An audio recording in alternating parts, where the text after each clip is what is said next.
Good day, everybody, and welcome to another edition of the Military and Foreign Affairs Network. I am your host, the voice of reason. Today, we have entered day 143 of the ongoing war between the Russian Federation and Ukraine.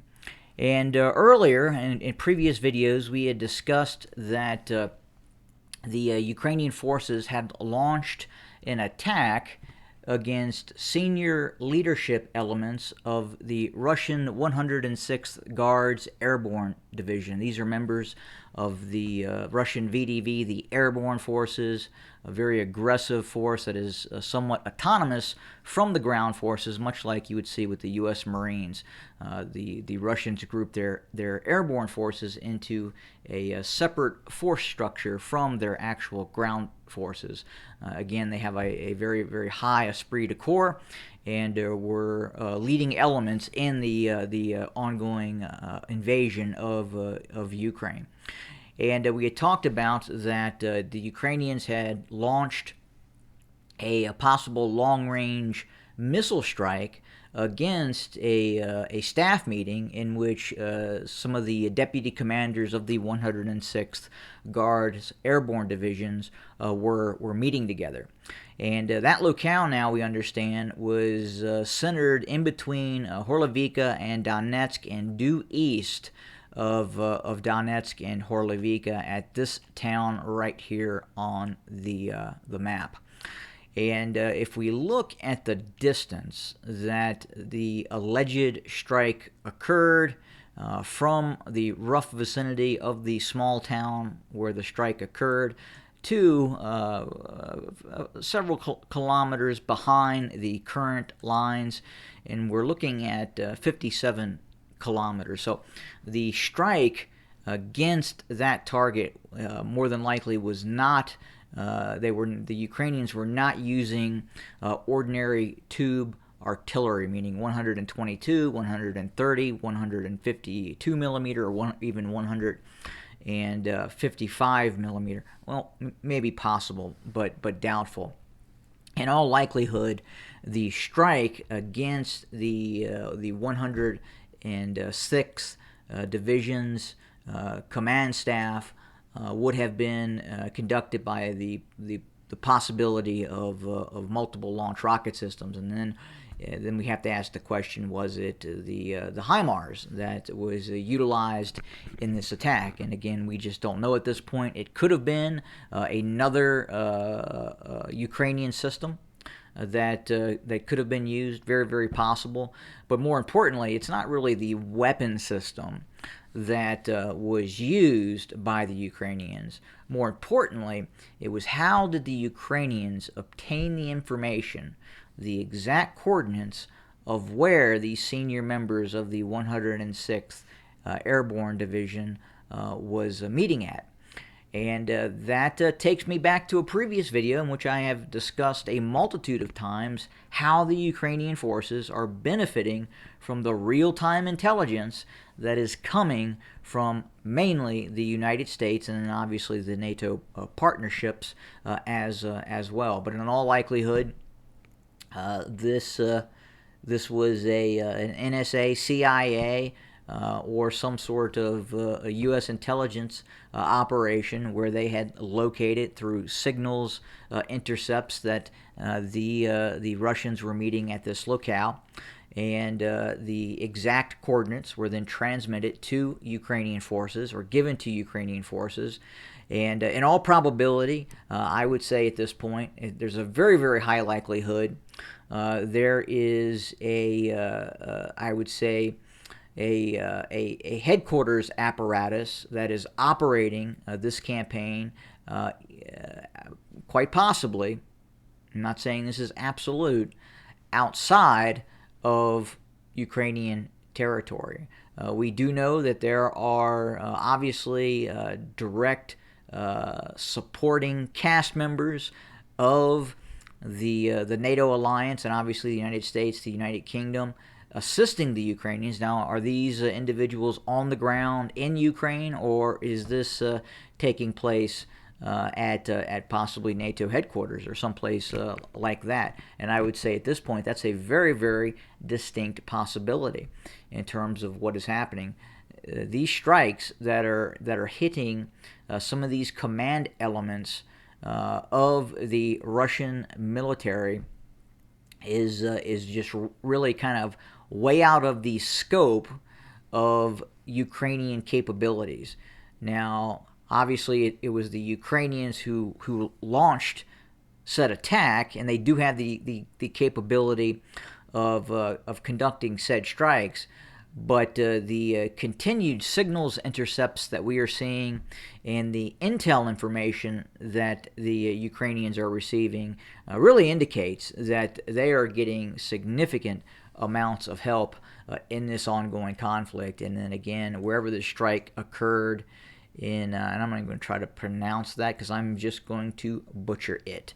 And it clearly was a very long distance and precise attack on whatever meeting locale that was being held at. If in fact the information is correct and this is where the strike occurred, but more importantly, just how are the Ukrainians receiving this intelligence? And we've seen a multitude of Russian staff officers that have been killed in ongoing conflict. Now, some of these are obviously leading from the front, from the as their brigades and divisions advance into Ukraine. That is happening, but at the same time, we are seeing some of these long-distance strikes that are hitting these CPs and killing some of these Russian generals.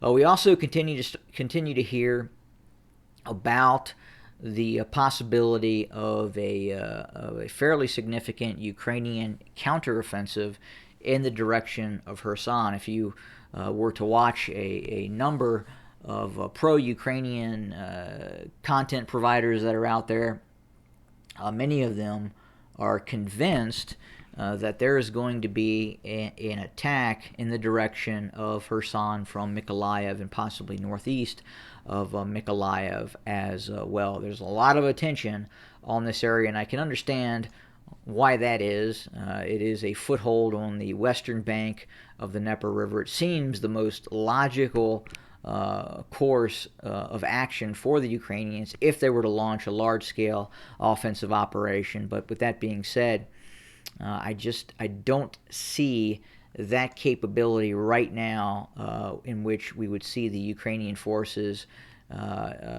retake control of Kherson. That capability just does not look present as we speak. And we do know that the Russians are continuing to bolster their forces in this area, so it would be a very, very difficult proposition for Ukrainian forces, one, to push the front line towards Kherson, and then obviously the urban fighting that would take place after that would probably be rather significant if the Russians did not vacate Kherson, which I do not anticipate they will be doing. It is a tough area to continue to control for the Russians, given that it is on the west bank of the Dnieper River, and then you have the possibility of some supply issues of getting supplies to Russian soldiers in this area, given the proven capability of some of these long-distance attacks by Ukrainian forces that could hit some of the pontoon or normal bridges across the Dnieper River within this locale. Other news, we are hearing of a continued expansion of the Russian armed forces.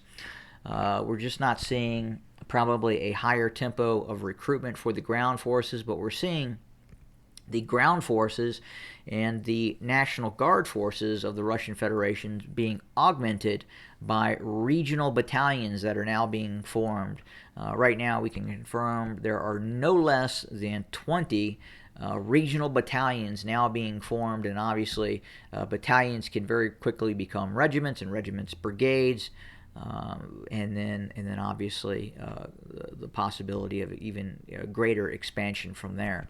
But we do know the Russians are continuing to recruit vigorously with a variety of means, mainly economic means in terms of providing high levels of compensation for eligible recruits. We understand that they're putting these independent battalions that are being formed throughout the Russian Federation through a 30-day period of training.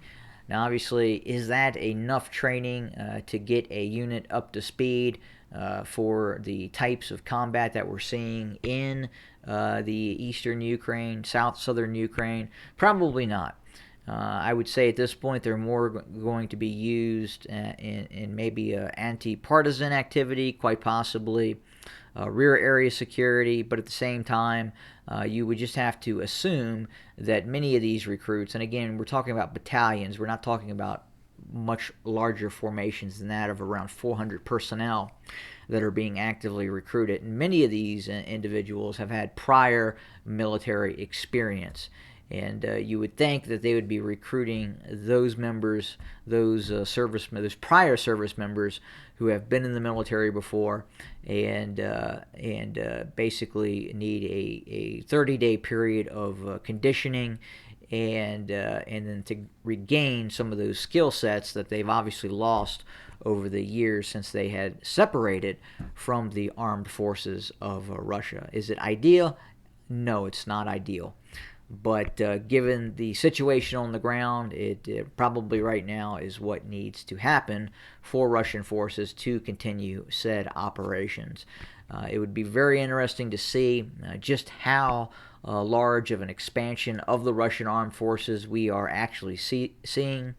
There is no doubt that is occurring, but what the actual organizational structure is going to look like. Obviously, we've heard of an additional corps being added to the Western military region, but other than that, very, very difficult to ascertain much more information than that. But other than that, we're going to continue to watch what's happened. There has not been a major territorial gain by either side at this point. We continue to hear that Russia is positioning and preparing for renewed offensive operations, for massive offensive operations, specifically against Seversk, Sloviansk, Kramatorsk, and then Bakhmut. And obviously, we have been discussing that over repeated videos over the last 143 days, as we have been very disciplined in covering this for you day by day by day by day. But we appreciate you, the viewer here, watching, commenting, giving us your input and information, and then obviously we will absolutely have more to come very, very soon. Thank you, and have a good day.